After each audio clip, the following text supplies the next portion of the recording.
আচ্ছা আচ্ছা রবিবার।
শরীয়তপুরের নড়িয়ায় অবৈধ স্থাপনা উচ্ছেদ অভিযান।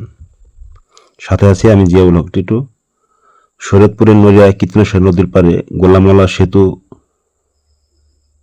নিচে গড়ে উঠেছে অবৈধ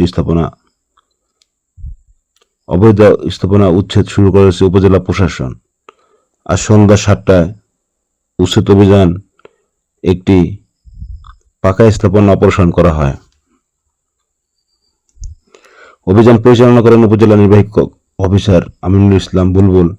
এ সময় তিনি বলেন, অবৈধ স্থাপনা সরিয়ে নিতে নোটিশ করা হয়েছিল, কিন্তু স্থাপনা সরিয়ে না নেওয়ার আজ অভিযান পরিচালনা করা হয় এবং এই অভিযানে অব্যাহত থাকবে বলে জানান তিনি। তবে স্থাপনার মালিক ইনু শেখ জানান, অন্যায়ভাবে আমার স্থাপনা ভেঙেছে ইউএনও।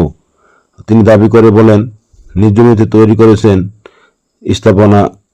ইউএনও আমিনুল ইসলাম বুলবুল আমার কাগজপত্র না দেখেই ভেঙে ফেলেছে স্থাপনা। অবৈধ স্থাপনা উচ্ছেদ করলে করছেন, এটি সরকার আসলে কোন ডিপার্টমেন্টের জায়গা রয়েছে? ধন্যবাদ। এটি বিআইডব্লিউটি এর রেকর্ডকৃত জমি, অর্থাৎ সরকারি পরিবহন মন্ত্রণালয়ের যে বিআইডব্লিউটি এর এটি খতিয়ানের মালিক। 42 একর জমির তাদের এখানে খতিয়ান রয়েছে। গত 23শে এপ্রিল বিআইডব্লিউটি এর সম্মানিত চেয়ারম্যান মহোদয় এটি অবৈধ স্থাপনা উচ্ছেদের জন্য জেলা প্রশাসক বরাবর চিঠি দিয়েছেন। জেলা প্রশাসক তার নির্দেশনা মোতাবেক আমরা তাদেরকে এই অবৈধ স্থাপনা নিজ দায়িত্বে অপসারণের জন্য নোটিশ করেছিলাম। তাদেরকে 3 দিনের সময় দিয়েছিলাম। তারা তখন অনুরোধ করেছিল এটি আরও বেশ কয়েকদিন সময় দেওয়ার জন্য। আমরা এরপর থেকে আজকে আরও প্রায় 15 থেকে 20 দিন সময় তারা পেয়েছে, কিন্তু আমরা দেখলাম যে অনেক স্থাপনা তারা অপসারণ করেনি, যে কারণে আমরা আজকে উচ্ছেদ অভিযান পরিচালনা করে এটি অপসারণ করেছি। কতজনকে আপনারা নোটিশ করেছিলেন, সকলকে করেছিলেন? এখানে মূলত যারা অবৈধ স্থাপনা, সর্বোচ্চ অবৈধ স্থাপনা যাদের রয়েছে তাদের নামেই আমরা করেছিলাম। পরবর্তীতে যাদের অবৈধ স্থাপনা রয়েছে আমরা এই অভিযান অব্যাহত থাকবে। আমরা ধীরে ধীরে সম্পূর্ণ অবৈধ স্থাপনা উচ্ছেদ করব। স্যার, যারা দখল করছিল তাদের